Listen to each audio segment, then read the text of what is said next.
कभी रात को आसमान में उस पतले से अर्धचंद्र को देखा है और कभी सोचा है कि उसकी वो सींग जैसी नोक और उसका झुकाव हर रात क्यों बदलता रहता है।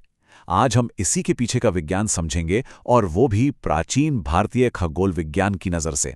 हम चांद की कलाओं से लेकर ग्रहों के अचानक गायब हो जाने तक के रहस्यों की तह तक जाएंगे। तो सबसे पहले हम समझेंगे चांद के उन सींगों के पीछे का विज्ञान। फिर देखेंगे कि उसकी रोशनी और छाया का ये खेल क्या है, और सबसे दिलचस्प बात ये कि प्राचीन खगोल शास्त्री इसकी गणना कैसे करते थे। और इसके बाद हम ग्रहों की दुनिया में उतरेंगे और उनके उदय और अस्त होने का राज खोलेंगे। तो चलिए शुरू करते हैं चांद की उस खूबसूरत सींग जैसी शक्ल से, और जानते हैं उस खास प्राचीन शब्द को जो इस पूरी घटना को समझाने के लिए इस्तेमाल होता था। ये नज़ारा हम सब ने देखा है ना? बहुत ही खूबसूरत लगता है, लेकिन इसके आकार और झुकाव के पीछे एक बहुत ही सटीक विज्ञान है। देखिए, पुराने ज़माने के खगोलविदों के लिए ये सिर्फ एक सुंदर नज़ारा नहीं था। नहीं, ये तो एक बड़ी पहेली थी जिसे वो गणित और अपनी पैनी नज़र से सुलझाते थे। तो इस घटना का नाम है चंद्र श्रृंगोन्नति। आइए इस शब्द को तोड़कर समझते हैं। चंद्र मतलब चांद, श्रृंग का मतलब हुआ सींग, और उन्नति मतलब उभार या उठान।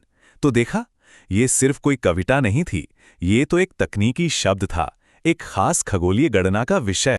तो ये होता क्यों है? देखिए, इसका राज छिपा है इस बात में कि सूरज से रोशन होने वाले चांद के हिस्से और पृथ्वी से दिखाई देने वाले हिस्से में एक फर्क होता है। ये सारा खेल दो अलग अलग नजरियों का है, एक सूरज का नजरिया और दूसरा हमारा जो हम पृथ्वी से देखते हैं। अब ये बात बहुत दिलचस्प है। सूरज जो है वो चांद से बहुत बहुत बड़ा है, और भौतिकी का एक सीधा सा नियम है कि कोई बड़ी रोशनी वाली चीज किसी छोटी चीज के आधे से ज्यादा हिस्से पर हमेशा रोशनी डालेगी। तो इसका मतलब ये हुआ कि किसी भी पल चांद का आधे से ज्यादा हिस्सा सूरज की रोशनी में नहाया हुआ होता है। लेकिन एक पेंच है, हमारी भी देखने की एक सीमा है, क्योंकि ये सारी चीजें हमसे बहुत दूर हैं। हमारी आंखें एक बार में किसी भी गोल चीज का आधे से कम हिस्सा ही देख पाती हैं। तो सोचिए, भले ही चांद का आधे से ज्यादा हिस्सा रोशन है, हम कभी भी वो पूरा रोशन हिस्सा एक साथ देख ही नहीं सकते, सिवाय एक खास स्थिति के जब वो बिल्कुल हमारी तरफ होता है। तो बस इन्हीं दो बातों से, सूरज कितनी रोशनी देता है और हम कितना देख पाते हैं, चांद की कलाएं बनती हैं। चलिए अब चांद के पूरे महीने के चक्कर को देखते हैं, जिसे शुक्लत्व मतलब सफेदी और कृष्णत्व मतलब अंधेरा के घटने बढ़ने से समझा जाता था। ये लय तो हम सब जानते हैं। अमावस्या के ठीक बाद जब चांद का रोशन हिस्सा धीरे धीरे बढ़ने लगता है तो उसे कहते हैं शुक्ल पक्ष। ये बढ़ते बढ़ते पूर्णिमा पर अपने शिखर पर पहुंच जाता है, और फिर जब रोशन हिस्सा घटना शुरू होता है तो वो कहलाता है कृष्ण पक्ष, जो वापस अमावस्या पर आकर खत्म होता है। ये पूरा का पूरा खेल ज्यामिति का है। जब चांद सूरज और पृथ्वी के बीच में आ जाता है तो उसका रोशन हिस्सा हमारी तरफ नहीं होता, बस यही है अमावस्या। और जब पृथ्वी सूरज और चांद के बीच में होती है तो हम पूरा का पूरा रोशन हिस्सा देखते हैं। ये हो गई पूर्णिमा। और जो बीच की स्थितियां हैं उनमें हमें रोशन हिस्से का बस एक टुकड़ा ही दिखता है, जो कभी अर्धचंद्र लगता है तो कभी आधा चांद। महान खगोल शास्त्री भास्कराचार्य ने इस चीज को कितनी खूबसूरती से बताया है।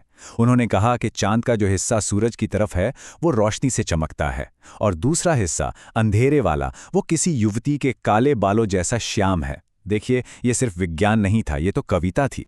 तो इसका मतलब ये हुआ कि पुराने खगोल शास्त्री सिर्फ देखकर ही काम नहीं चला रहे थे, वो बाकायदा गणना कर रहे थे। अब हम ये देखेंगे कि आखिर वो गणित का इस्तेमाल करके इन घटनाओं की और यहां तक कि चांद के सींगों के एकदम सटीक झुकाव की भविष्यवाणी कैसे कर लेते थे। अच्छा, तो ये गणना करने के लिए उन्हें कुछ खास जानकारी चाहिए होती थी। आप इन्हें उनके उपकरण समझ सकते हैं। पहला, सूरज और चांद के उगने और डूबने का एकदम सटीक समय। दूसरा, समकोण त्रिभुज की ज्यामिति, जिसे वो भुज, कोटि और कर्ण कहते थे। और तीसरा, चांद के रोशन हिस्से को नापने का एक तरीका। भुज, कोटि, कर्ण ये सिर्फ गणित के शब्द नहीं हैं। जरा सोचिए, ये आसमान में बने एक बहुत बड़े अदृश्य त्रिभुज को दिखाते हैं। इस त्रिभुज के 3 कोने कौन हैं? सूर्य, चंद्रमा और पृथ्वी। बस इसी त्रिभुज के कोणों और भुजाओं को समझकर वो चांद के झुकाव की बिल्कुल सही भविष्यवाणी कर लेते थे। और ये देखिए, ये एक शानदार परिलेख है, मतलब एक ज्यामितीय चित्र जो दिखाता है कि वो ये सब करते कैसे थे। वो बस सूर्य और चंद्रमा की स्थिति को एक समतल सतह पर बना लेते थे, जिससे एक त्रिभुज बन जाता था। फिर इसी त्रिभुज को नापकर वो आसमान में दिखने वाले अर्धचंद्र के बिल्कुल सटीक आकार और झुकाव का पता लगा लेते थे। कितना सरल और कितना शक्तिशाली तरीका था ये। चलिए अब चांद से आगे बढ़ते हैं और ग्रहों की बात करते हैं। एक और खगोलीय रहस्य।